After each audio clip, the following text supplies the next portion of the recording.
Yes, nongeye guhereza ikaze kuri iyi YouTube channel. Kuri uyu mwanya rero tugiye kugaruka by'umwihariko ku kabaruwa Ibrahim Traore yandikiwe n'umusirikare w'igihugu cy'u Rwanda witwa Aline Akariza. Uyu ni umusirikare ukiri mutoya w'umukobwa ufite imyaka 25 uri muri Special Forces y'igisirikare cy'u Rwanda.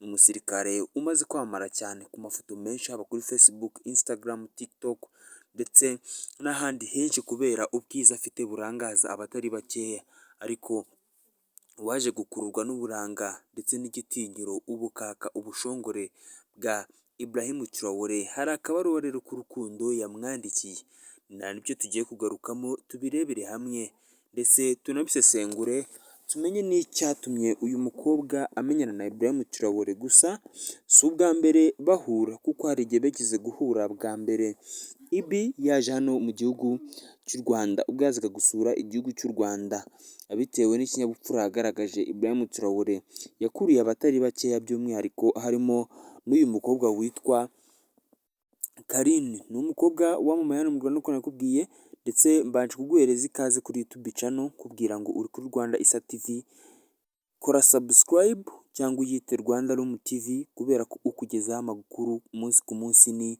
Issa. Njye tubana nk'uko nakubwiye ndi Issa, tukaba tugiye kugaruka rero ku ibaruwa uyu mukobwa yandikiye Ibrahim Traore. Urayibona hano hejuru, ni ibaruwa yagiye ku itariki 27 z'ukwezi kwa gatandatu 2025.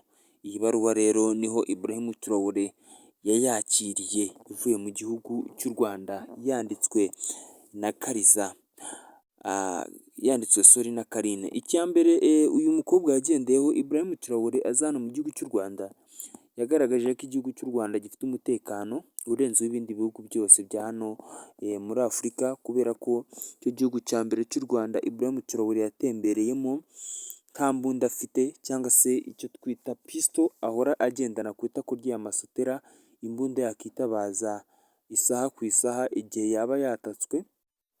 Icyo gihe yaje mu Rwanda ntayo atwaye, bamubaza impamvu yaje adafite iyo mbunda, avuga ko impamvu yaje atayisize yizeye igisirikare by'umwihariko cyo mu gihugu cy'u Rwanda, umutekano ndetse n'ibindi byinshi buri muntu yakenera kugira ngo abe ameze neza. Ibi ngibi byashimishije abayobozi bo mu Rwanda by'umwihariko, haba mu gitsina gore ndetse n'igitsina gabo.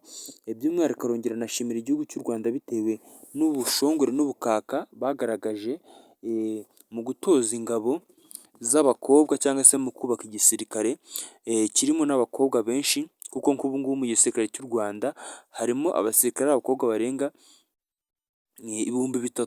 Abo basirikare bose bari mu gisirikare cy'u Rwanda, kandi abenshi bari muri Special Forces, kandi bafite n'ubushobozi bwo kuba barinda abantu bakomeye cyane.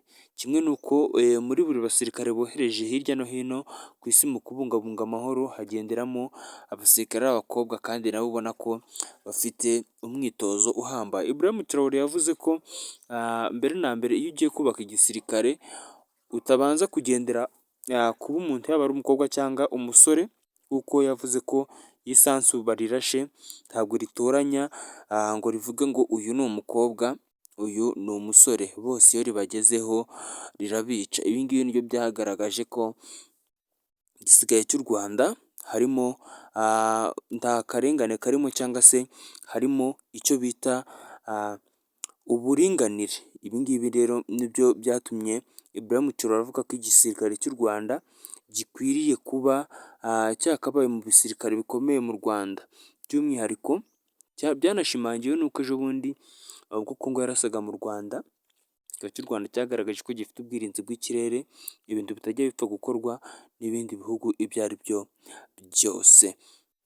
Icyo nakubwira rero ni uko uyu mukobwa yakunze Ibrahim Traore, uyu witwa Carine, akaba yaramwohereje ibaruwa, ikaba yaramushyitse kuri Ibrahim Traore kuri zino tariki 27 z'ukwezi kwa gatandatu 2025. Ngushimire, ngusaba gukora subscribe. Njye ndi Issa, uri kuri Rwanda Issa TV.